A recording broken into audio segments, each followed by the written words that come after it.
Thanks. So I came to Ireland in 2007, and I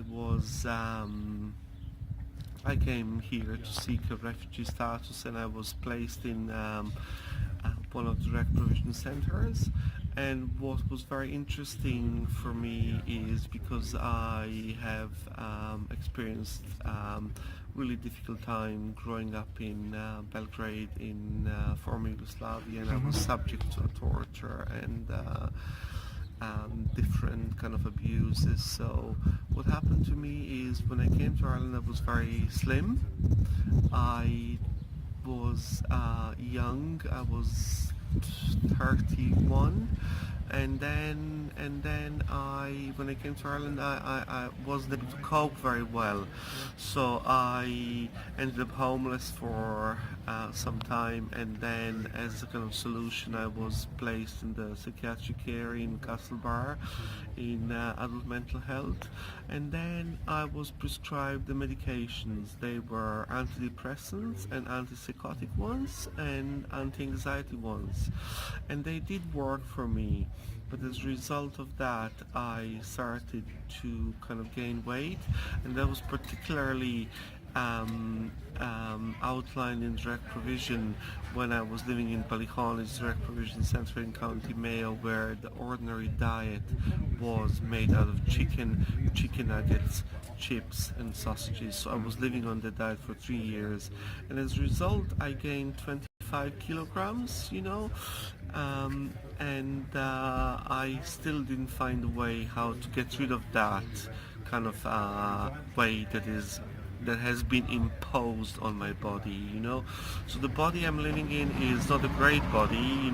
It's I'm often very ashamed of my body, but it's just a consequence of living through the war years for 10 years in Belgrade, and then living in direct provision, and maybe there's no excuses. Maybe I should do more of the kind of physical activity, etc.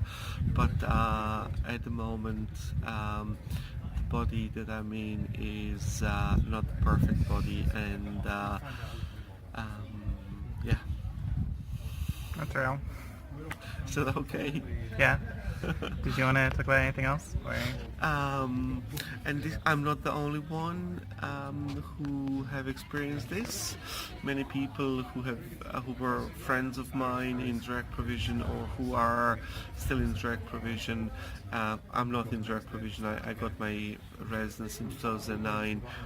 Have experienced a kind of a weight gain or the weight loss, so I think that's from the perception of how do you look at your body. I think that's really important, and how do you perceive your body, and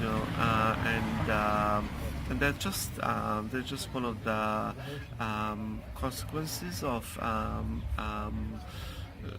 having to seek refugee status in an unknown country, and in particular direct provision, who does have a really the whole system does impact an individual, and in particular the food, because you're not allowed to cook. You are forced on a diet that I have said already is really crap diet, and